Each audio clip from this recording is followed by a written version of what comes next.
You can call me Daniel. I'm 48 years old. And until a year ago, I was a man who thought he had everything figured out.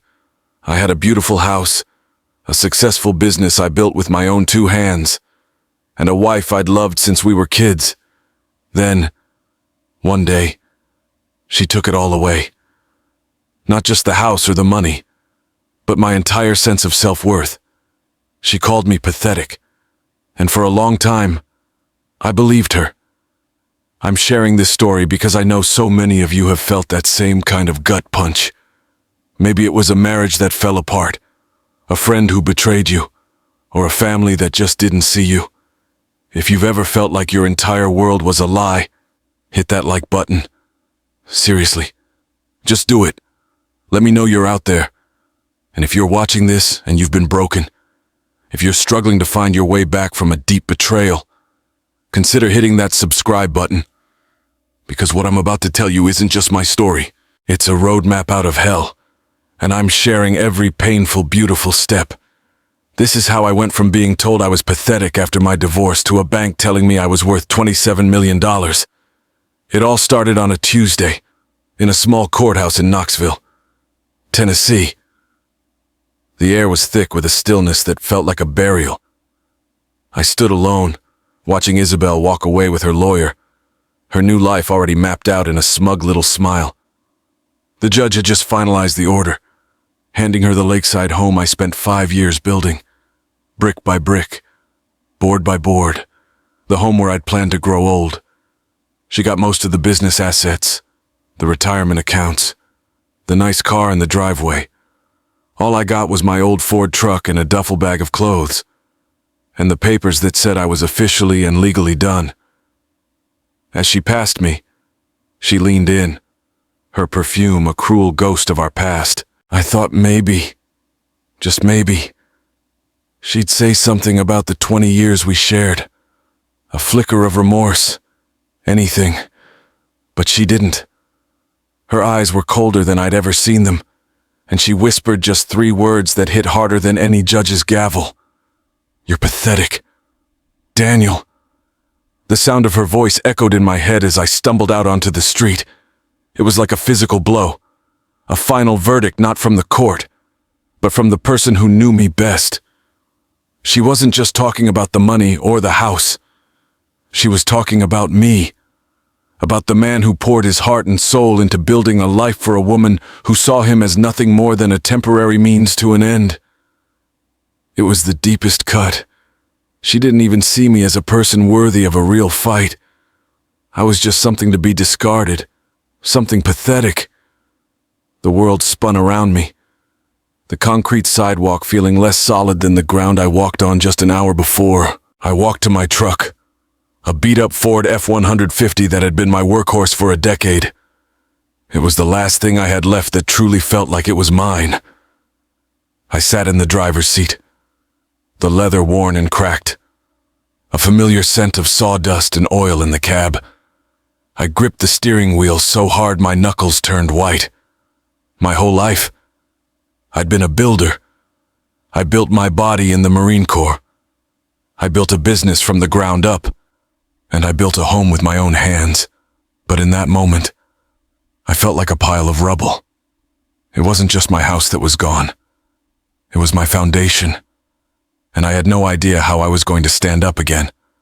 I just kept hearing those words over and over. A venomous mantra. You're pathetic after your divorce. I had no idea that was just the first shot in a war I didn't even know I was fighting. And I had no clue that the final blow would come not from Isabel, but from a complete stranger on the other side of the world. Back when I was in the Marine Corps, we had a saying, you can't see the sniper until it's too late.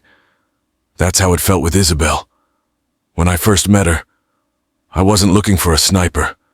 I was looking for a partner. It was at a local charity event back in our hometown. I was fresh out of the service, trying to figure out what was next. Still wearing my hair in a high and tight. She was helping run the silent auction. She had this laugh that could fill a room and a way of looking at you that made you feel like you were the only person in it. We hit it off right away. Within a year, we were married. I was 28. She was 26. We were poor, but we were a team. I started my landscaping business, Hayes Landscaping, with a single truck and a lawnmower. She worked at a bank, helping me manage the books at night. Every single dollar we earned was a victory. Every new client was a reason to celebrate. I busted my butt every day, getting my hands dirty, laying sod and planting trees under the Tennessee sun. All for her, for us. I built the business piece by piece. She was right there with me, or at least, I thought she was. Looking back, there were signs, little things I dismissed. Like the way she started talking about her college friends from back east, the ones who went into finance and lived in high-rises. She'd come home and talk about their trips to Aspen and their cocktail parties. My world was calloused hands and the smell of fresh-cut grass, and hers was starting to become something else entirely. She stopped coming out to see me on jobs. She said it was too hot, that the sun was bad for her skin. She started spending more time with Mark, my old buddy from the Corps. They'd hit the golf course and go to fancy dinners while I was still drawing up plans for a new client's yard. I just figured they had a lot in common. You know, they both wore suits to work. Mark was a good guy. I thought he was my best man at our wedding. He was the one who helped me carry my old fridge up 3 flights of stairs when Isabel and I moved into our first apartment.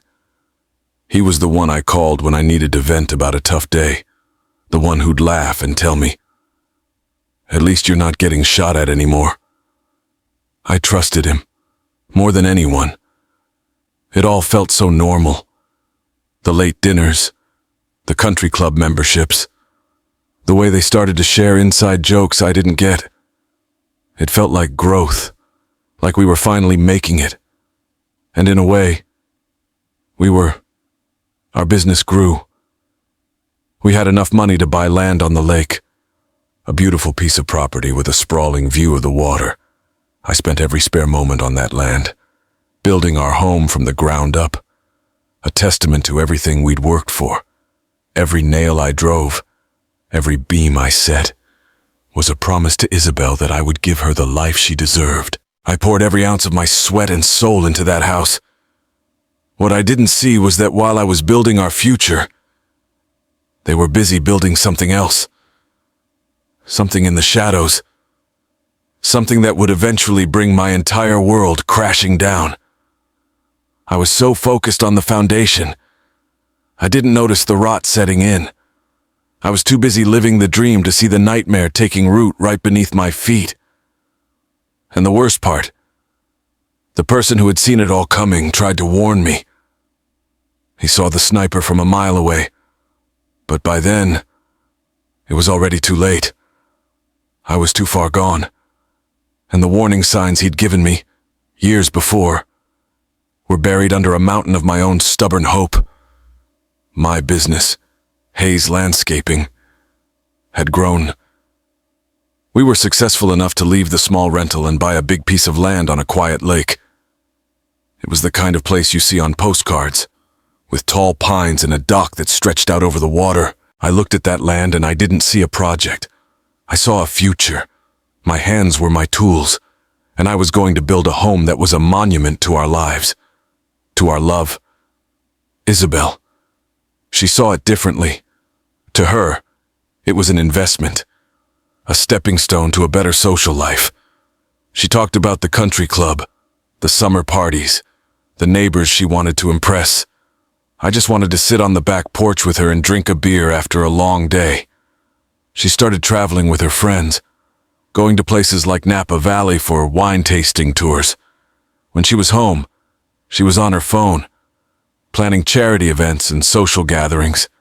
I'd be drawing up blueprints for the deck and she'd be scrolling through a guest list, her mind 1,000 miles away. The distance between us wasn't measured in miles. It was measured in silence. We'd built a big, beautiful house, but inside, it felt hollow. I started working more, taking on bigger jobs in the next county over just to fill the quiet. I'd come home tired and covered in dirt, looking forward to a simple dinner. But she'd already be eating a salad in the dining room, talking about the country club committee and how they were planning a golf tournament. She'd always bring up Mark. Mark said this.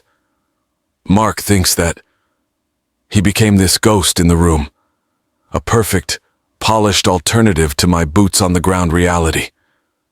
There were times I'd try to talk to her, to get back to the way things were. I'd remember our early years, sitting on the couch in our tiny apartment, sharing a single pizza and dreaming about the future. I tried to recreate that. I brought home her favorite takeout one night, put on some old music we both loved, and sat down at the dinner table. She came in, looked at the box of food, and sighed. "Daniel," she said, without even making eye contact, "I've already eaten with Mark." We were discussing the board meeting. My heart just sank. It was like she didn't even see the effort.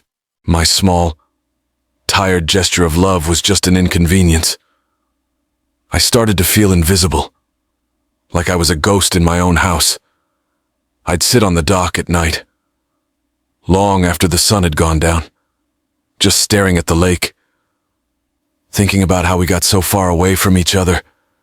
I'd think about my old man, a hard-working carpenter who always told me, "Son, you gotta build your life on something solid."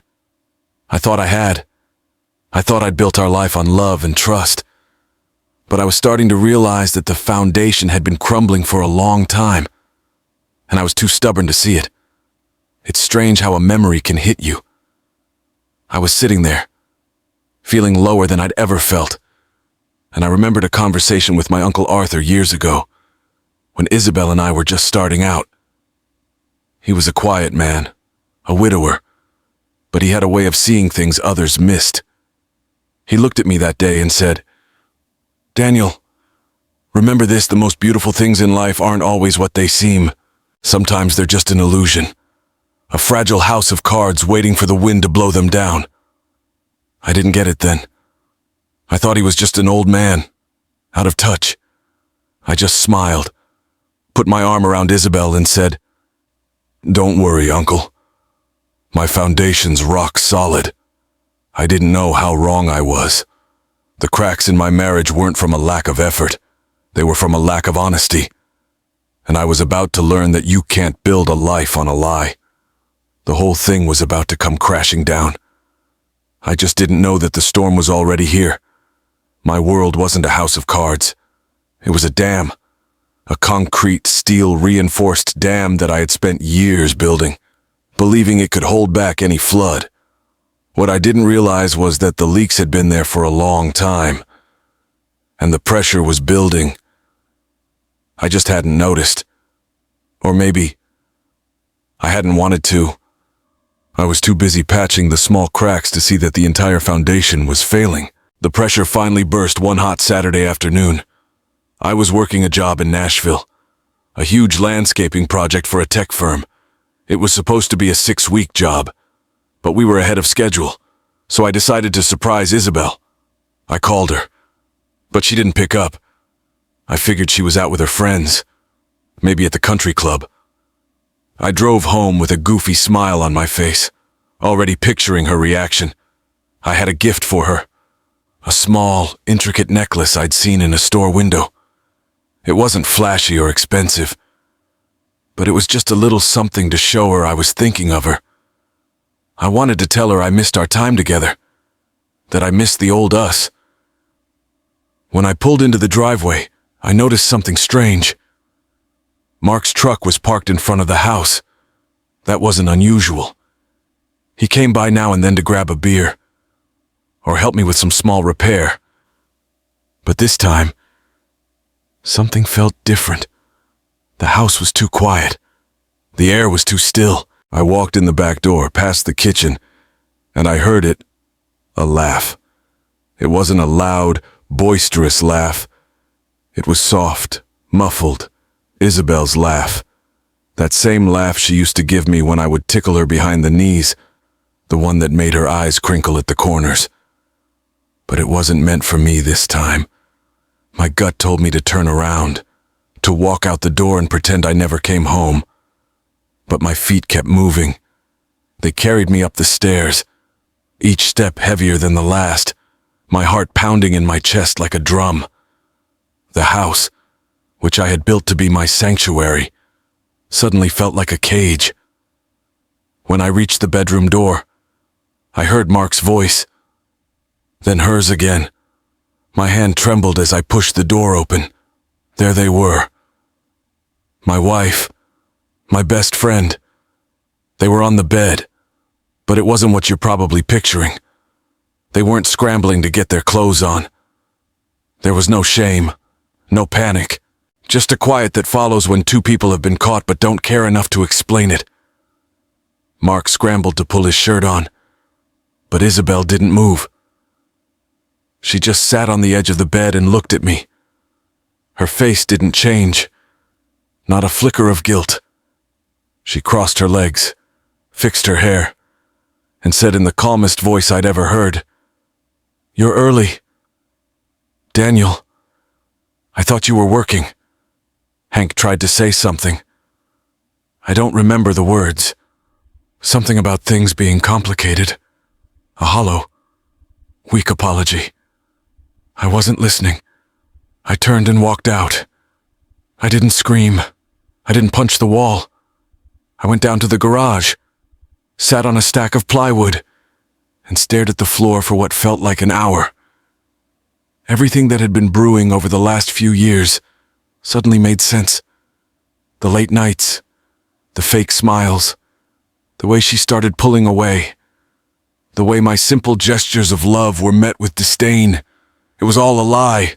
My entire life had been a lie. That night, I slept on the couch in the living room.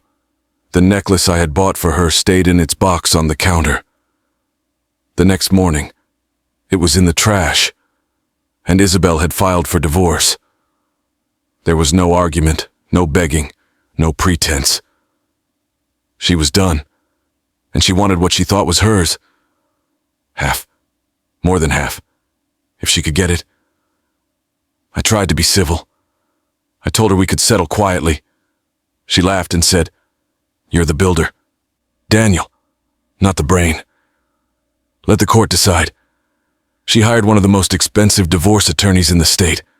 A sharp, cold man named Donovan. Clean suit, white teeth, eyes like a shark. He shredded my reputation in court. Claimed I was emotionally unstable. Said I had a temper. Twisted the truth until it barely resembled our life. They painted me as a controlling workaholic who neglected his wife. They pulled text messages out of context. Called on two former subcontractors who had sued me over a payment dispute years ago. They even subpoenaed my financial records from a tough year during the recession to suggest I'd been hiding assets. I sat there, a suit too tight around my neck, watching my life get torn apart in front of strangers. Isabel didn't cry.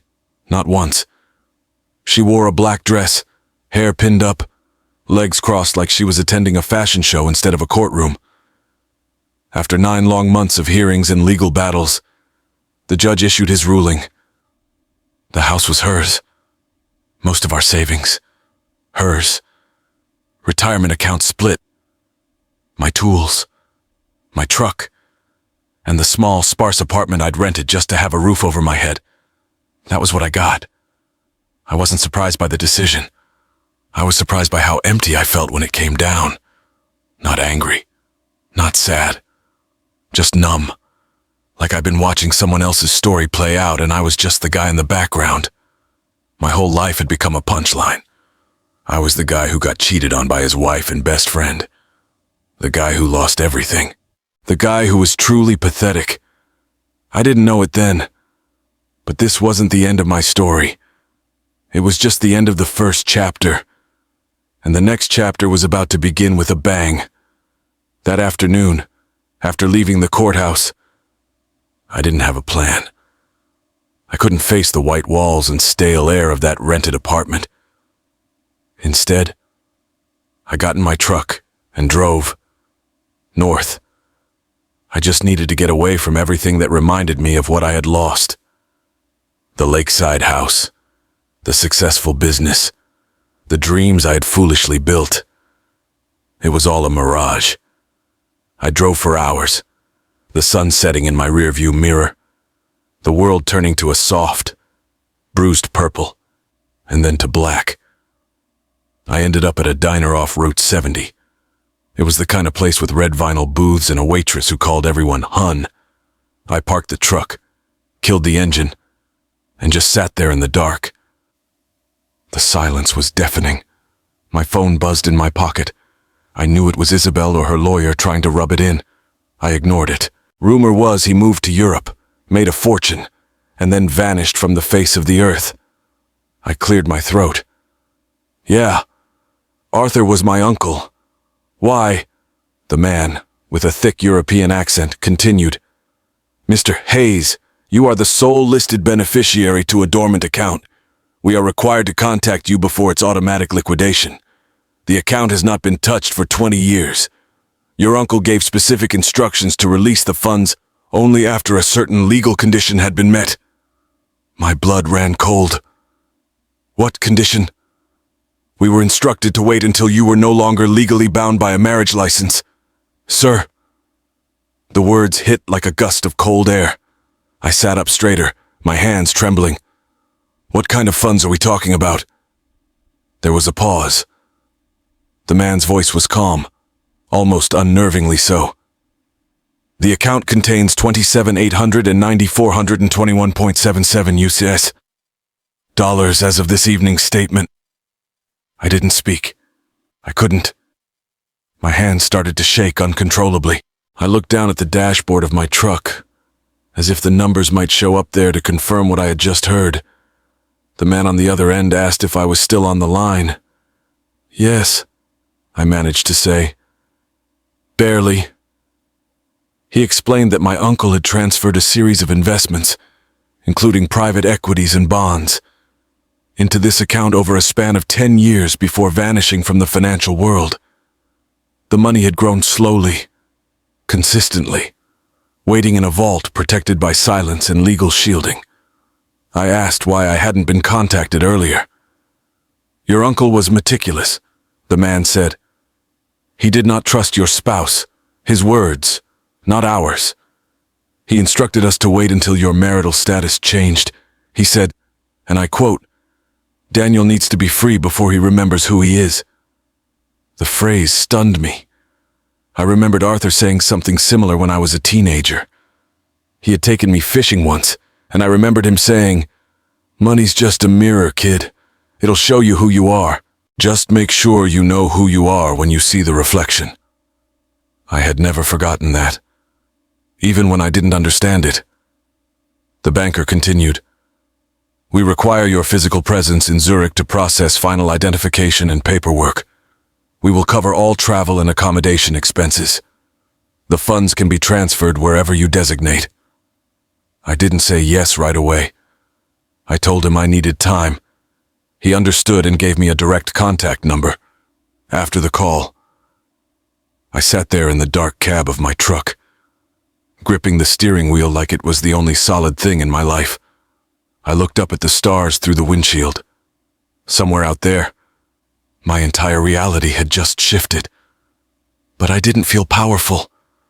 I felt small, confused, caught between two lives. The man who had just lost everything, and the man who was now worth $27 million. I didn't tell a soul about the call. Not yet. I didn't need to. I just sat there. The quiet of the night broken only by the sound of my own breathing. I had just gone through the worst day of my life. A day of loss and public humiliation. And now this. A hidden fortune. A secret from the past that was waiting for me. I didn't know what to think. I had no one to talk to. Isabel was gone. Mark was gone. All I had was myself, a broken heart, and a phone number for a Swiss bank. I drove home that night, not to the rental apartment, but to my sister's house. My sister, Sarah, was always my rock. She was the one who had held me together after my father passed away. The one who always knew how to make me laugh. I told her everything. She listened patiently, without judgment, a cup of coffee growing cold in her hands. When I finished, she didn't react with excitement or disbelief. She just said, "Daniel, that man always did know more than he let on. Maybe now you can finally breathe." I knew what she meant. For years, I had been holding my breath, trying to keep a sinking ship afloat. Now, for the first time in a long time, I felt a weight lift from my shoulders. The anger was still there. The hurt was still there. But now there was something else. A flicker of hope. A small, but undeniable, sense of purpose. I had a choice to make. I could use this money for revenge, to rub it in Isabel's face, to show her that I wasn't pathetic. Or I could use it to build something real, something that was truly mine, something that couldn't be taken away from me. I knew then that the money wasn't the gift. The freedom was, the opportunity to choose was, and I was going to use it to become the man I was always meant to be. The next morning, I booked a flight to Zurich. No hesitation, I packed a duffel bag with 2 pairs of jeans, 3 shirts, my worn leather wallet, and the watch my father gave me. I left everything else behind. I didn't tell Isabel. She didn't deserve to know. What I needed was to find out what my uncle left me. Not just the money, but the reason. Because something told me this wasn't just about dollars in a bank account. It was about something much deeper. The plane ride to Zurich was a blur. It was the first time I'd been on an international flight since my honeymoon with Isabel to Mexico. I kept expecting to feel something: excitement, fear, anything, but I was just numb. It was like I was watching my own life from a distance. The driver who met me at arrivals held a sign with my name and greeted me with a polite nod and a firm handshake. He drove me straight through the heart of the city and up a hill overlooking Lake Zurich. The car stopped in front of a stone building with tall iron gates and gold letters etched into the Arch Basel Private Banking Group. Inside, everything smelled like leather and fresh polish. I was escorted through a long hallway into a private office that looked more like a library: mahogany bookshelves, a massive globe, and a view of the lake that could quiet your soul. A man in his early 60s stepped forward with a warm smile and introduced himself as Mr. Dubois, the same man from the phone. "Mr. Hayes, welcome. We've been waiting a long time for you." He poured me a cup of coffee and handed me a thick folder. My hands were shaking so bad I had to set the folder on the table. He began to explain everything. Uncle Arthur hadn't just vanished. He had intentionally removed himself from the American financial system. He had taken his investments, sold his properties, and moved his capital into a trust protected under multiple foreign jurisdictions. It wasn't illegal, but it was extremely private. The folder held letters, real handwritten letters from Arthur addressed to me, locked away until my divorce was finalized. In the first letter, he wrote, "Daniel, I know this won't make sense right away, but I've watched you from a distance. I saw how hard you worked. I saw the kind of man you became. I always wanted to leave you something, not just money, but freedom. I couldn't give it to you while you were married to that woman. I'm sorry, but I never trusted her. I saw through her long before you did." Another letter included a journal entry from years earlier when I was just a kid. "Daniel builds with his hands. He thinks with his heart. He'll be a better man than I ever was." I had to stop reading. My eyes welled up. For years, I thought Arthur had forgotten about us. Turns out he was planning something the entire time. Something for me. Mr. Dubois slid a document across the table. It authorized the full release of the funds into any account I named. He explained the total assets, including stocks, gold holdings, and a private villa in the south of France that was technically also mine. My hands shook as I signed. Just like that, my life changed again, but it wasn't just about the money. It was about what came next. The flight home was different. I wasn't the same man who left. The bitterness from the divorce hadn't disappeared, but something had shifted inside me. I felt grounded again. Not because I had millions, but because I finally understood that I hadn't lost everything. I had just been stripped down to who I really was. The first call I made when I landed was to my sister, Sarah. I told her everything. She didn't ask for anything. She only said, "Does this mean you're coming back home?" I told her yes. But home wouldn't be that empty apartment, and it definitely wouldn't be the lakeside house my ex-wife now lived in with my ex-best friend. A week later, Isabel found out. I don't know how.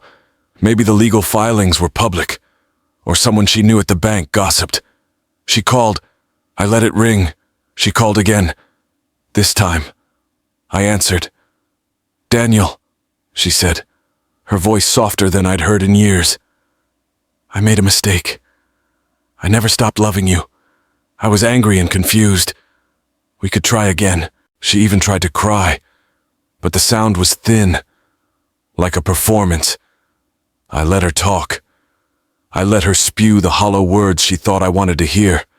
Then, when she was finished, I replied, "You didn't love me when I had everything, Isabel. You loved what I gave you, and now you want back in because I'm worth more on paper. I'm not the same man you walked away from. You called me pathetic. I believed you for a long time, but I'm not pathetic. I'm a man who just found out what his freedom is worth, and it's not a house, or a car, or a marriage to you."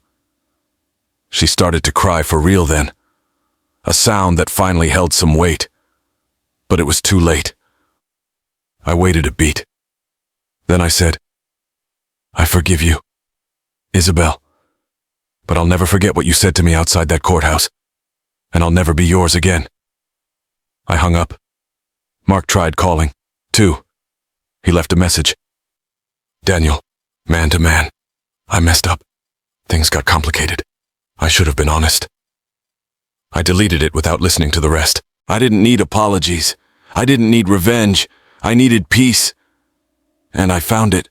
I bought a sprawling piece of land outside a small town in Wyoming, a place with wide open spaces and the kind of quiet that lets you think it had open land, a stream running through it, and enough space for me to start over. I fixed it up myself, installed the windows, laid the flooring, built the deck. Every nail went in with purpose. The greatest lesson my uncle left me wasn't in Swiss francs or property deeds. It was the truth. He saw what I couldn't. He gave me the means to rebuild. Not just a house or a bank account, but a life that was mine again. And this time I wouldn't waste a single moment of it. I've spent the last few months learning how to enjoy stillness. I bought a dog, a shepherd mix named Boone. He follows me everywhere. I joined a local veterans group just to lend a hand. I find peace in building things for people who need them.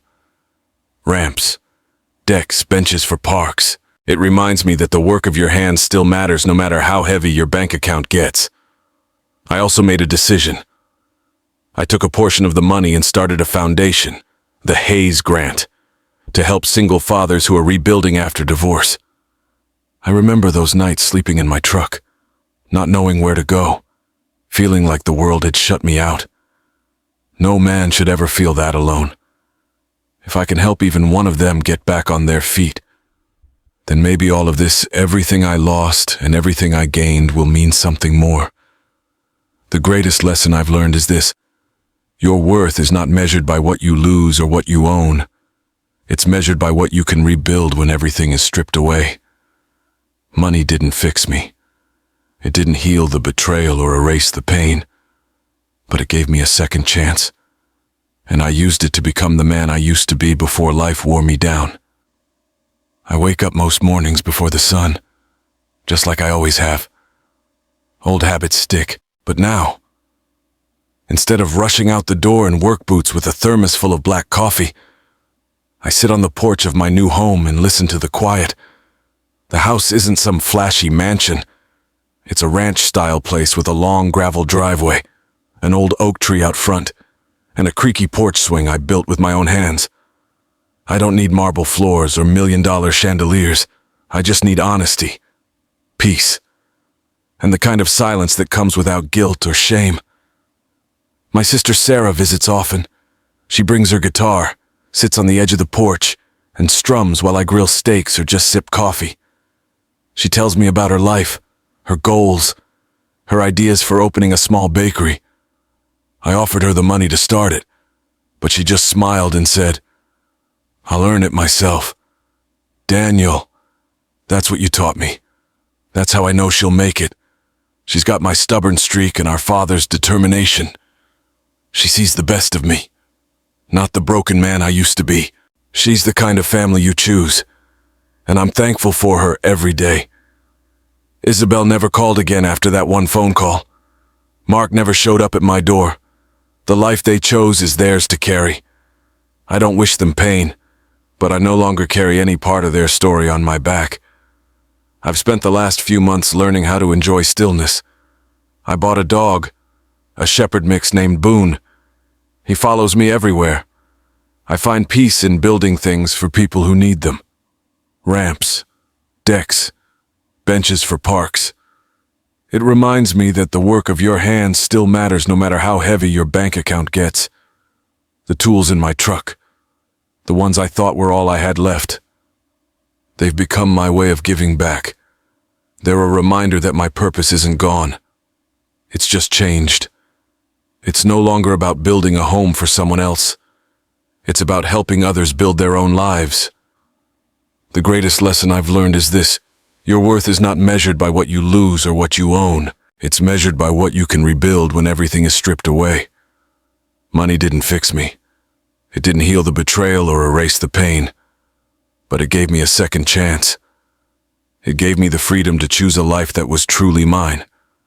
And I used that freedom to become the man I was before life wore me down. Before Isabel and Mark. Before the endless pursuit of something that was never going to be enough. I used it to remember who I was. So, if you're watching this and you've been broken, if someone walked out on you or took everything you thought made you who you are, I want you to know this. There's something inside you that can't be taken. That part of you is still there. You just have to dig deep enough to find it. And when you do, protect it. Build around it. Let it lead you home. I'm sharing this story with you today not for sympathy, but for a different reason entirely. This channel isn't about me. It's about us. It's about taking back our own narratives. I'm going to be sharing more stories of men and women who have been through the fire and come out on the other side. People who have rebuilt their lives from the ground up. Just like me. My story is just the beginning. I want to build a community here. A place where we can all share our triumphs, our pain, and our comeback stories. I know what it's like to feel invisible. I know what it's like to feel like no one understands. So if this story resonated with you, if it gave you a little bit of hope, I ask you to do 3 simple things. First, hit that like button. It's a small thing, but it helps more people who need to hear this story find it. Second, please comment below. Tell me your story. Tell me what part of my story hit you the hardest. Tell me what you're rebuilding. I'll be reading every single one. You're not alone, and your story matters. And most importantly, subscribe to this channel. This isn't just a channel where I tell my story. This is a platform for your stories. I'm building something more than just a channel. I'm building a community of resilience. Don't miss what's next. Join us. Let's rebuild together. Thank you for listening to my story. This isn't the end of my story. It's just the beginning of something better. I'll see you in the next video.